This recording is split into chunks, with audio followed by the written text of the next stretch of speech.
इस Wikipedia channel में आपका स्वागत है। मैं विपुल जैन आज आपको बताने जा रहा हूं एक्सरसाइज 4.2 के बारे में डिस्कस करने जा रहे हैं। पिछली वीडियो में हमने एक्सरसाइज 4.1 के बारे में डिस्कस किया था, तो देखते रहिए विकिपीडिया चैनल।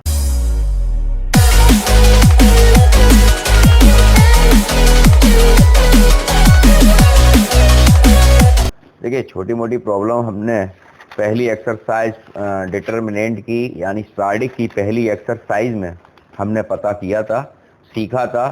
आज स्टार्डिक को मैंने आपको बताया था कि स्टार्डिक जो होती है वो वर्गाकार होती है, उसकी रो और कॉलमों की संख्या आपस में बराबर होती है। ठीक है, स्टार्डिक हमेशा वर्गाकार होती है। तो आज हम उसके प्रॉपर्टीज के बारे में बता रहे हैं, फिर उसके बाद हम उसकी एक्सरसाइज को सॉल्व करेंगे। तो उसकी प्रॉपर्टी को आप समझ लीजिए, क्योंकि उसकी प्रॉपर्टी आपको बहुत जगह बहुत बार दिखाई देगी। तो एक एक करके मैं उसकी प्रॉपर्टीज को बता रहा हूँ, आप बिल्कुल ध्यान से इसको समझने की कोशिश करना। ठीक है, सबसे पहली प्रॉपर्टी जो मैंने यहाँ पर लिखी है, यहाँ लिखा है यदि सारणिक में पंक्तियों और स्तंभों को आपस में चेंज कर दिया जाए, बदल दिया जाए, तो सारणिक का मान नहीं बदलता। ठीक है, यानी रो को कॉलम कर दिया जाए। ठीक है, मैं यहाँ लिख दे रहा हूँ रो एंड कॉलम, रो को कॉलम, ठीक है, कॉलम कर दिया जाए और कॉलम को रो कर दिया जाए, तो सारणिक की वैल्यू में कोई चेंजिंग नहीं आती। देखिए यहाँ पर मैंने फॉर एग्जांपल के रूप में लिया है, जैसे ये मैट्रिक्स, ये सारणिक है हमारी A1 B1 A2 B2। अगर हम इसका मल्टीप्लाई करेंगे तो ये इस तरीके से चलेगा, A1 का B2 में करेंगे और फिर माइनस का चिन्ह लगता है, फिर इस तरीके से ये चलता है A2 B1। ठीक है, अब इसमें क्या किया, ये रो थी हमारी ये वाली R1 और ये थी R2। अब इसको हमने चेंज किया, जब हमने चेंज किया तो ये आ गया A1 B1, ये नीचे आ गई, ये कॉलम बन गया और ये ऊपर आ गया। ठीक है, ये A1 A2 हो गया। तो इसमें फिर से मल्टीप्लाई इसमें किया तो क्या बन रहा है, A1 B2 minus B1 A2। कहने का मतलब है कि यदि सारणिक में पंक्तियों और स्तंभों यानी रो और कॉलम को आपस में चेंज कर दिया जाए तो उसकी वैल्यू में कोई फर्क नहीं पड़ता। ये जो डिटर्मिनेंट हमने आपको दिखाई थी ये 2/2 की थी, अगर हम 3/3 के में डिस्कस करेंगे तब भी यही होगा। जैसे ये मैट्रिक्स, ये जैसे ये डिटर्मिनेंट हमारे सामने दिया हुआ है A1 A2 A3 B1 B2 B3 और C1 C2 C3। यहाँ देखिए A1 का मल्टीप्लाई हमने जैसे बताया था कि पहला ये स्टॉप कर देते हैं, फिर इसके सामने जो भी रो और कॉलम होते हैं उनको छोड़कर जो शेष मेंबर रह जाते हैं उनको हम उठा के रखते हैं। ठीक है, हमने ये इस तरीके से पूरा किया है। ठीक है, पहले A1 लिया, फिर A2 लिया, फिर A3 लिया जैसे। ठीक है, फिर इसके बाद इसका मल्टीप्लाई किया, इसका इसमें और इसका इसमें, जैसा हमने एक्सरसाइज 7.1 में आपको कराया था। अगर आपको नहीं समझ में आ रहा हो तो आप एक्सरसाइज 7.1 की वीडियो, जो पिछली वीडियो डिटर्मिनेंट की है, आप उसको जरूर अवश्य देख लें। ठीक है, फिर यहाँ पर ये देखिए ये हो गया। अब यहाँ पर जरा देखिए ये रो है A1 A2 A3 B1 B2 B3 और C1 C2 C3। अब यहाँ पर हमने क्या किया, A1 A2 A3 को जो पिछले में जो रो थी, अब उसे हमने कॉलम बना लिया, A1 A2 A3 B1 B2 B3 और C1 C2 C3। जरा इसकी जो वैल्यू हमने जो इसको करा है, देखो A1 ये लिखा है, B2 C3, यहाँ देखो A1 B2 C3, फिर देखना जरा B2 C3 B2, ठीक है, ये आपका आ गया B2 C3 आएगा, यहाँ पे B2 C3 आएगा। ठीक है, फिर इसके बाद देखो B1 है ये, ठीक, यहाँ पे B1 है, यहाँ पे क्या हो गया A2, लेकिन अंदर देखो यहाँ A2 आ गया और C3। ठीक है, A2 B1 C3 B1 A2 C3 दोनों सेम है। देखते जाना, फिर A2 का इसमें मल्टीप्लाई करेंगे C1 B3, और यहाँ देखना A2 A2 A3 C2 B1 A3 C2, ये आ गया B1 A3 C2, बिल्कुल सेम वैल्यू आएगी। देखो ये पॉजिटिव आ रही है और यहाँ पर भी ये माइनस माइनस हो जाएगा प्लस। फिर देखो ना C1 A2 B3 C1 A2 B3 A2 C1 B3, ये आ गया। ठीक है, ये माइनस माइनस ये भी प्लस आ गया। ये देखो, यानी आप रो को कॉलम में चेंज कर दो या कॉलम को रो में चेंज कर दो, उनकी वैल्यू सेम रहती है, सिमिलर रहती है, उसकी वैल्यू पर कोई प्रभाव नहीं पड़ता। दूसरी प्रॉपर्टी देखिए, देखिए यहाँ क्या लिखा है, यदि किसी सारणिक की किसी भी पंक्ति या स्तंभ में प्रत्येक अवयव शून्य हो, या देखो मैंने यहाँ पर रो को 0 किया है, यानी उसका प्रत्येक मेंबर 0 हो, रो के अंदर प्रत्येक मेंबर अगर उसका 0 हो तो पूरी पूरी सारणिक जीरो हो जाती है, यानी पूरी डिटर्मिनेंट जीरो हो जाती है। अगर इस तरीके से दिया होता, ये पूरा ये कॉलम जीरो दिया होता, B1 B2 और B3, C1 C2 और C3, ये पूरा कॉलम जीरो दिया था, तब भी सारणिक की वैल्यू जीरो हो जाती है। बात समझ में आ रही है आपको? ठीक है, यानी कोई भी चीज किसी भी पंक्ति या स्तंभ में प्रत्येक अवयव अगर शून्य है, उसकी पूरी होल मेंबर्स आ जीरो, तो डिटरमिनेंट इज वैल्यू जीरो। ठीक है, आपको समझ में आ रही बात? नेक्स्ट प्रॉपर्टीज की तरफ चलते हैं। देखिए प्रॉपर्टीज क्या लिखा है मैंने। सारणिक में किन्हीं दो समांतर आसन्न पंक्तियों और स्तंभों को परस्पर परिवर्तित कर दिया जाए। यानी सारणिक में अगर तीन प्रॉपर्टीज हैं या दो प्रॉपर्टी 3x3 की मैट्रिक्स है या 2x2 की मैट्रिक्स है, और दो समांतर आसन्न पंक्तियों और स्तंभों को परस्पर चेंज कर दिया जाए, तो सारणिक का मान नहीं बदलता, किंतु उसका चिन्ह बदल जाता है। जैसे यहाँ पर देखिए 2x2 की ये मैट्रिक्स है, A1 B1 A2 B2, मैं रो में बात कर रहा हूँ। ठीक है, मैंने इसमें गुणा किया, A1 B2 ये आया, फिर A2 B1 ये आया। ठीक है, फिर इसके बाद देखो अगर इसमें हमने चेंज क्या किया, या ऐसे बदल दो या ऐसे बदल दो। जैसे मैंने ये पूरी पूरी इधर इधर कर दी, तो इसमें क्या होता है, इसकी वैल्यू के चिन्ह बदल जाता है, बस और कुछ नहीं होता। यानी ये जैसे ये रो है, ये कॉलम है A1 A2 B1 B2, इस कॉलम को ये आगे कर दिया और ये पीछे कर दिया, तो इसके मान में क्या होगा, इसके मान में इसका चिन्ह चेंज हो जाएगा। फिर हमने क्या किया, इसका मल्टीप्लाई किया, B1 A2 ये आया, फिर माइनस A1 B2 आ गया। अब जरा देखो इसकी वैल्यू और इसकी वैल्यू में अंतर क्या है, बस अंतर क्या है, ये A1 पॉजिटिव है और ये नेगेटिव है, और ये नेगेटिव है और ये पॉजिटिव, तो यहाँ से माइनस हमने कॉमन ले लिया, वही वैल्यू बन गई जो आगे लिखी थी।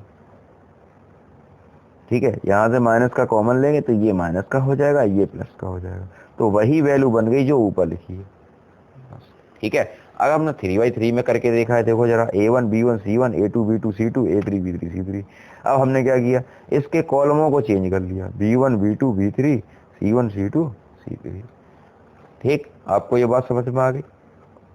ठीक, अब यहाँ पर देखो सारणिक को इस डेल्टा से दर्शाती है, सारणिक को इस डेल्टा से प्रदर्शित करते हैं, इस चिन्ह द्वारा सारणिक को भी मतलब प्रदर्शित किया जाता है। अगली प्रॉपर्टी देखो, आपको ध्यान में रखनी है जब क्वेश्चन करेंगे। नोट में एक बात और यहाँ पर रह गई बताने को मेरी, यदि किसी सारणिक की पंक्ति और स्तंभ, जैसे ये है, जैसे ये प्लस है, ये माइनस होता है, ये प्लस होता है। ठीक है, सारणिक के अंदर मैं आपको बता दूं, जैसे ये सारणिक 3x3 की है, तो ये पहला प्लस दूसरा माइनस, ये प्लस, फिर प्लस माइनस प्लस, फिर माइनस प्लस माइनस, फिर प्लस माइनस, इस तरह से ये चलता है। अब इसमें बताना क्या चाह रहे हैं हम, जैसे यदि किसी सारणिक की पंक्ति और स्तंभ की विषम संख्या बार अपने स्थान से हटा दी है, यानी 1 2 3 ये वाली संख्या हटा दी है, 1 हटा दी है, 3 हटा दी है, विषम संख्या हटा दिया जाए तो सारणिक का चिन्ह बदल जाता है, परंतु उसके मान में कोई परिवर्तन नहीं होता। ठीक है, ये नोट करके हमने आपको बताया है। ठीक है, अगली प्रॉपर्टीज देखिए, यदि किसी सारणिक की कोई दो पंक्ति स्तंभ परस्पर बराबर है, ये प्रॉपर्टी बहुत बार लगती है। ठीक है, इंपॉर्टेंट प्रॉपर्टी है, आप इसको ध्यान में रखें। जैसे देखिए ये A1 A2 A3 और B1 B2 B3 और C1 C2 C3। अब यहाँ पे क्या लिखा है, यदि किसी सारणिक की कोई दो पंक्ति या स्तंभ परस्पर बराबर है। अब यहाँ पे तो बराबर है नहीं, ठीक है, तो बराबर नहीं है तो पहले बराबर आप कर लीजिए। बराबर का मतलब A1 A2 और A3 और A1 A2 और A3। ठीक, फिर यहाँ पे देखो B1 B2 और B3। अब ये दोनों प्रॉपर्टी आपस में, पंक्ति या स्तंभ आपस में कैसे हैं, कोई दो पंक्ति या कोई दो स्तंभ आपस में बराबर है, तो प्रॉपर्टी क्या हो जाएगी, इसकी जीरो हो जाएगी। ठीक है, अगर इस तरह से दिया है तो इसकी वैल्यू जीरो नहीं होगी, ये वैल्यू जीरो होगी जब ये दोनों आपस में बराबर। और रो भी बराबर मिल सकती है, कैसे A1 A2 A3 और यहाँ पे भी लिखा हो A1 A2 A3 और नीचे लिखा हो B1 B2 B3, तो ये दोनों प्रॉपर्टीज की वजह से इसकी जो वैल्यू है वो जीरो हो जाएगी। अगली देखिए प्रॉपर्टीज, यदि किसी पंक्ति या स्तंभ के सभी अवयवों, यदि किसी पंक्ति या स्तंभ के सभी अवयवों को किसी संख्या से गुणा कर दिया है, तो संख्या सारणिक का मान भी उसी संख्या से गुणा हो जाता है। जैसे समझ में नहीं आ रहा होगा आपको मैं क्या पढ़ रहा हूँ, मैं दोबारा से पढ़ देता हूँ। यदि किसी सारणी में पंक्ति या स्तंभ के सभी मेंबर्स को किसी संख्या से गुणा किया जाए, पंक्ति के या स्तंभ को, यानी ये कॉलम है, पूरा क्या है, स्तंभ है, और इसमें सभी मेंबरों को किसी संख्या से यानी एम नामक संख्या से गुणा कर दिया तो क्या होता है, उसी संख्या गुणा हो जाता है। अब जैसे एम का हमने किया A1 A2 A3 B1 B2 B3 C1 C2 C3। अब इस तरह से देखो जरा, इसी प्रकार अगर m का गुणा हमने इस कॉलम में किया, n का गुणा इस कॉलम में किया और c का गुणा इस n का गुणा c कॉलम में किया, तो m n p तीनों से कॉमन ले लिया, m n, और यहाँ से m n p ले लो, यहाँ से ये सब p कर दो, ठीक है। तो यहाँ से m n p कॉमन ले लिया तो अंदर क्या होता है, A1 A2 A3 B1 B2 B3 C1 C2 C3। Please देखते हैं, लिखा है यदि किसी पंक्ति या स्तंभ का प्रत्येक अवयव दो से अधिक राशियों का योग हो, यदि किसी पंक्ति या स्तंभ का प्रत्येक मेंबर दो या दो से अधिक राशियों का योग रखता है तो सारणी को उसी कोटि के दो सारणी का योग बराबर होता है। जैसे सपोज मानो, जैसे आपके सामने ऐसे आ जाए लिखा हुआ a प्लस अल्फा 1 B1, यानी अल्फा 1 अल्फा 2 अल्फा 3 एक दूसरा जुड़ा हुआ है, दूसरा पद जुड़ा हुआ है। जैसे हमारी जो मैट्रिक्स चल रही, जो हमारी डिटरमिनेंट चल रही थी A1 A2 A3 B1 B2 B3 C1 C2 C3 चल रहा था, किसी भी कॉलम के साथ अगर कोई भी कांस्टेंट अंक जोड़ दिया जाता है, अगर पूरे कॉलम के साथ या पूरी रो के साथ, पूरे कॉलम के साथ या रो के साथ कोई भी कांस्टेंट नंबर जोड़ दिया जाता है तो उसको हम अलग अलग करके लिख सकते हैं, उसको अलग अलग करके हम दिखा सकते हैं। जैसे A1 B1 C1 मैंने ये लिखा, फिर A2 B2 C2 लिखा, A3 B3 C3 लिखा, तीनों लिखे। फिर इसके बाद अल्फा 1 अल्फा 2 अल्फा 3 ये अलग से लिख लिया, यानी इसको हम इस तरीके से प्रकट कर सकते हैं। समझ में आ गई। नेक्स्ट प्रॉपर्टी की तरफ चलते हैं। यदि किसी सारणी के किसी स्तंभ या पंक्ति के प्रत्येक मेंबर में किसी दूसरे स्तंभ या पंक्ति के संगत अवयवों का अचर गुणांक जोड़ दिया जाए अथवा घटा दिया जाए तो सारणी के मान में कोई परिवर्तन नहीं होता।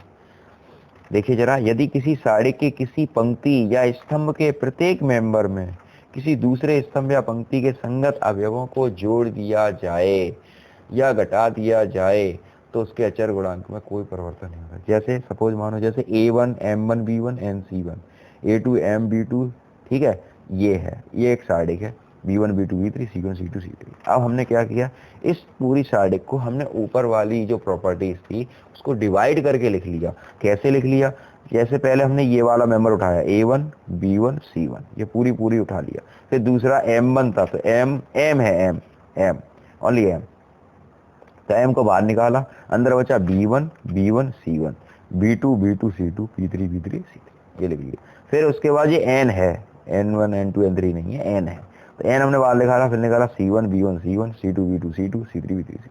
अब यहाँ पे जरा देखो B1 B2 B3 और B1 B2, यदि किसी सारणी के दो कॉलम या दो रो आपस में बराबर होती हैं तो सारणी की वैल्यू कैसी होती है, 0 होती है।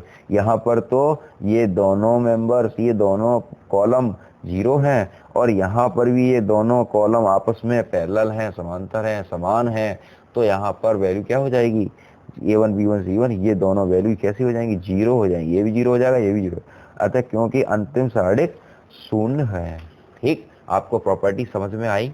ठीक है, तो आप फ्रेंड्स 4 प्रॉपर्टीज तो अपने दिमाग में रखिए। यदि किसी सारणी के मेंबर को बदल दिया जाए, रो को कॉलम कर दिया जाए और कॉलम को रो कर दिया जाए तो सारणी के मान में कोई परिवर्तन नहीं होता। पहली प्रॉपर्टी आप ये याद रखो। दूसरी प्रॉपर्टी आप ये याद रखो, यदि किसी सारणी की एक पंक्ति, पूरी पंक्ति या पूरा कॉलम 0 हो जाए तो सारणी का मान 0 होता है। ठीक है, तीसरी प्रॉपर्टी आप अपने दिमाग में बना के रखें, यदि किसी सारणी में दो पंक्तियां या दो स्तंभ आपस में बराबर हैं तो सारणी का मान 0 होता है। ठीक है, और चौथी प्रॉपर्टी जो आपके सामने है, यदि किसी सारणी में किसी भी अंक से गुणा कर दिया जाए तो सारणी का उसी संख्या से गुणा हो जाता है। जैसा मैं आपको सामने ये दिखा दूं, जैसे ये पूरे कॉलम से M का गुणा हो रहा है तो M का पूरी सारणी के साथ गुणा हो जाता है। ठीक है, इस तरीके से इसको लिखकर प्रकट कर सकते हैं।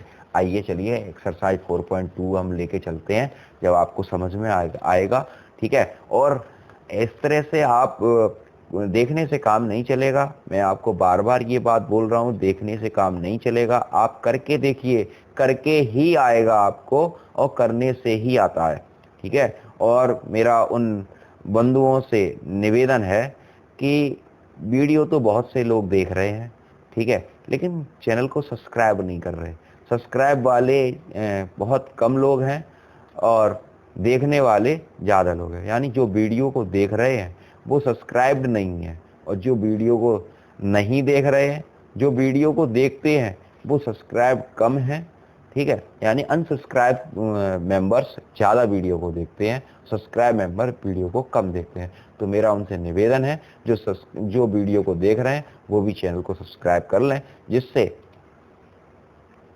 उनको आने वाली वीडियो से लाभ मिल सके। देखिए, बार बार खोजने से नहीं मिलेगा लाभ। आपको एक बार सब्सक्राइब करोगे तो नोटिफिकेशन से आपको हेल्प मिल जाएगी। ठीक है। और आपको आने वाली वीडियो जो भी हम अपलोड करेंगे तो यहाँ से आपको मिल जाएगी। ओके। आगे चलिए, एक्सरसाइज 4.2। बहुत सारी बातें आज कर ली हमने आपसे। बिना प्रसार किए सारिकों के गुणधर्मों का प्रयोग करके निम्नलिखित को सिद्ध करो। जैसे यहाँ पर देखिए, ये सारिक हमारे सामने है, x a x plus a, y b i plus B, z c z plus c. हमने अभी एक प्रॉपर्टी आपको लिखाई थी, यदि किसी सारिक में उसकी पंक्तियों में अगर कोई जुड़ा हुआ है तो उसको अलग अलग करके हम लिख सकते हैं, प्रकट कर सकते हैं। तो हमने क्या किया, पहली मैट्रिक्स ये वाले मेंबर को लिखा एक्स ए एक्स।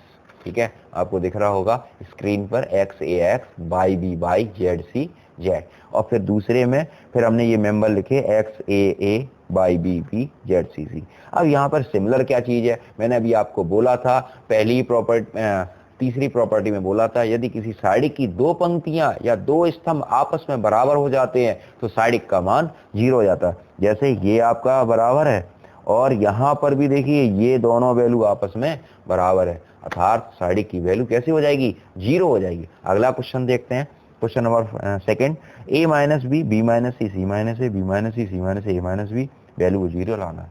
ठीक है। तो अब यहाँ देखिए, सबसे पहले हमने क्या किया, कॉलम में सभी को जोड़ दिया, कॉलम में सभी को जोड़ दिया, a minus B minus C minus A, B minus C minus A minus B, C minus A minus B, तीनों प्रॉपर्टीज को जोड़ दिया, तीनों कॉलमों को आपस में जोड़ दिया। तो क्या हुआ, माइनस सी से प्लस सी कट गया, माइनस ए से प्लस ए कट गया, बी से बी कट गया, ए से ए कैंसिल हो गया, सी से सी कैंसिल हो गया। यहाँ पर भी देखिए तीसरी रो में सी से सी कैंसिल, बी से बी कैंसिल, ए से ए कैंसिल, यानी पूरा कॉलम कैसा हो गया, 0 हो गया। 0 होने से प्रॉपर्टी पूरी 0 हो गई, क्योंकि मैंने अभी आपको बताया था यदि किसी सारिक में पंक्ति या स्तंभ 0 हो जाते हैं तो सारिक की वैल्यू भी 0 हो जाती है। ठीक है। नेक्स्ट क्वेश्चन की तरफ चलते हैं। देखिए, क्वेश्चन बहुत सरल है, लेकिन आपको दिमाग में रखना पड़ेगा कि कैसे हो रहे हैं, ये कैसे कर रहे हैं हम इनको। देखिए जरा, 2 7 65, 3 8 75, 5 9 86 ये लिखा हुआ है। अब यहाँ पर जरा देखें, इसकी वैल्यू को हमें 0 लाना। अब 0 कैसे ला सकते हैं, जरा देखिए, सबसे बड़ा अंक जो इस मैट्रिक्स जो इस डिटरमिनेंट में लिखा है, सबसे बड़ा अंक वो क्या है, 65 है, 75 है, 86 है। अब यहाँ पर अगर हम 9 का गुणा इसमें कर दें, 9 7 63, 9 8 72, 9 9 81, तो तकरीबन हम इनके आसपास पहुंच जाएंगे। तो हमने क्या किया, C3 में ऑपरेशन लगाया, यानी इस वाले कॉलम में हमने ऑपरेशन लगाया। इसमें ऑपरेशन क्या लगाया, C3 माइनस 9C2 ऑपरेशन लगाया था, 2 7 3 8 5 9। इनसे तो हम बात नहीं करेंगे दोनों कॉलमों से, क्योंकि हम इसमें ऑपरेशन नहीं लगा रहे हैं। अब बात करने की 65 75 86 ये लिखा, फिर इसका इसमें गुणा किया, 9 7 63, 9 8 72, 9 9 81। अब जरा देखिए, यहाँ पर हमें वैल्यू क्या मिल गई, गुणा करने के बाद घटाया तो हमें मिला 2 3 5, और यहाँ पर भी 2 3 5। ये देखिए जरा, 2 3 5 जो है, जो दोनों कॉलम आपस में कैसे हैं, सिमिलर हैं, एक समान हैं, तो सारिक की वैल्यू क्या हो जाएगी, 0 हो जाएगी। देखिए मैंने फिर भी निकाल के आपको दिखाया है। यहीं पर हम प्रॉपर्टी लगाकर लिख सकते हैं सारिक के गुण धर्म से, जब दो कॉलम या दो रो आपस में बराबर होते हैं, समांतर होते हैं, समान होते हैं, तो सारिक का मान 0 होता है। मैंने इसको सॉल्व करके भी दिखाया है आपको, देखिए 0 हो रहा है। ठीक है। अगला क्वेश्चन की तरफ चलते हैं, question number 4, 1 BC A into B plus C, 1 CA B C plus A, 1 AB C plus AB, value को 0 लाना है। देखिए सारिक में बहुत बड़ा कमाल की चीज है कि ज्यादातर जो वैल्यू इसकी आती है वो 0 ही आती है। अब यहाँ देखिए जरा, इस समान LHS को हमने उठाया, अब हमें इसको जीरो करना है। अब जीरो हम कर कैसे सकते हैं? जीरो पहले देखिए जरा, जीरो हम कर कैसे सकते हैं? तो हमने क्या किया, तीनों मेंबर्स को जोड़ दिया। जब समझ में आ रहा है, तीनों मेंबर को क्यों जोड़ रहे हैं? तीनों मेंबर को जोड़ेंगे तो AB AC और BC, BC BA और CA, CA plus CB plus AB। हम तीनों को जोड़ेंगे तो क्या लिखेंगे? C1 C3, C3 plus C3 plus C2 plus C1। ये तीनों मेंबर जोड़ लिए और यहाँ से AB BC और AB AC और BC ये यहाँ से कॉमन ले लिए। जब कॉमन लेंगे तो प्रॉपर्टी क्या मिलेगी? ये मेंबर और ये कॉलम आपस में कैसे हैं? बराबर हैं, समान हैं। जब कॉलम समान हो जाते हैं तो साइडिक का मान, साइडिक के गुणधर्म से साइडिक की वैल्यू जीरो हो जाती है। ठीक है, अगला क्वेश्चन, क्वेश्चन नंबर 5 की तरफ चलते हैं। क्वेश्चन नंबर 5, देखिए क्वेश्चन आपको समझ में आ रहे हैं? अगर समझ में आए तो चैनल को लाइक करें और कमेंट जरूर करें, जिससे मुझे लगेगा कि मेरी वीडियो से आप लोगों को लाभ मिल रहा है। अगले क्वेश्चन देखिए, B plus C Q plus R Y plus Z, C plus A R plus B Z plus X, A plus B P plus Q X plus Y. यहाँ पर देखिए, यहाँ पर जो मैट्रिक्स, यहाँ पर जो डिटर्मिनेंट यहाँ पर दी है, यहाँ पर क्या है? यहाँ पर देखा, ए पी एक्स लाना है, बी क्यू वाई लाना, सी आर एस लाना है। अब यहाँ पर हमने क्या किया, ये जोड़ दिए, B plus C Q plus R pi plus Z. ठीक है, R1 plus R2 plus R3 जब जोड़ेंगे तो ये ऐसे जुड़ेगा, क्योंकि R1 ये होता है, R2 ये होता है, R3 ये होता है। तो ये जुड़े, ये हमने जोड़े, P प्लस ए प्लस ए plus B, Q plus R plus B, P plus Q, Y plus Z, Z plus X plus Y. ये तीनों जुड़ गए आपस में। जब जुड़ेंगे तो देखिए, दो बी बन गए, दो ए बन गए और दो सी बन गए। यहाँ पर भी देखिए, दो आर बन गए, दो पी बन गए, दो क्यू बन गए, दो वाई बन गए, दो एक्स बन गए, दो जेड बन गए। ठीक है, तो यहाँ पर हमने कॉमन लिया, 2 कॉमन हो जाएगा, ए धन बी धन सी, सी प्लस ए plus b, 2 p plus q r plus b. यहाँ सबसे हमने क्या कॉमन ले लिया? 2 कॉमन ले लिया पहली रो से। जब 2 कॉमन ले लिया तो मैट्रिक्स वो डिटर्मिनेंट हमारे पास क्या बन के आई? ये बन के आई, 2 ए धन बी धन c, p plus q r plus z. अब देखो जरा, अब यहाँ पर हमने क्या किया? सी प्लस ए, R2 में R2 माइनस R1 किया, R2 माइनस R1। ठीक है, R3 में R3 माइनस, देखो R2 में R2 माइनस R1 करेंगे तो देखिए R प्लस बी कट जाएगा, क्यू रह जाएगा। ठीक है, R3 माइनस R1 करेंगे, ये करने के बाद ये वैल्यू हमारे पास शेष बची। ठीक है, करने के बाद हमारे पास ये वैल्यू शेष बच गई है। अब यहाँ पर जरा देखो, यहाँ पर R1 में R1 plus R2 plus R3 किया, जरा हम करेंगे तो ये दोनों वैल्यू तो माइनस की ऑलरेडी पहले से हैं और ये दोनों पॉजिटिव है, तो ये दोनों क्या करेंगे? कट जाएंगे आपस में। तो कटने के बाद हमारे पास सिंगल वैल्यू क्या बचेगी? ए बचेगा, पी बचेगा, एक्स बचेगा, माइनस बी बचेगा, माइनस क्यू बचेगा, माइनस वाई बचेगा, माइनस सी बचेगा, माइनस आर बचेगा, माइनस जेड बचेगा। अब यहाँ पर एक प्रॉब्लम आ रही है। क्या प्रॉब्लम आ रही है? यहाँ पर जो देखिए, जो वैल्यू है, देखिए यहाँ पर एक क्वेश्चन दिया हुआ है, वो दिया क्या? A P X, B Q Y और सी आर एस दिया। यहाँ पर जो वैल्यू है वो कैसी है? सिमिलर है, आपस में समान है। ठीक है, देखिए यहाँ तीनों कॉलम हैं उसमें वैल्यू कैसी है? पॉजिटिव है। अब यहाँ पर देखिए जरा, यहाँ पर वैल्यू पॉजिटिव नहीं है, यहाँ पर दो रो हमारी वो कैसी हैं? R2 और R3 नेगेटिव है। तो यहाँ से माइनस का, यहाँ से R2 से कॉमन लिया और माइनस R3, यानी माइनस माइनस हो गया, पॉजिटिव हो गया, और यहाँ से A P X, B Q Y, C R Z बन गया। ठीक है फ्रेंड्स, ये RHS मिल गई।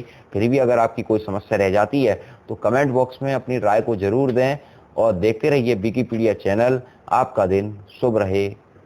जय जिनेंद्र।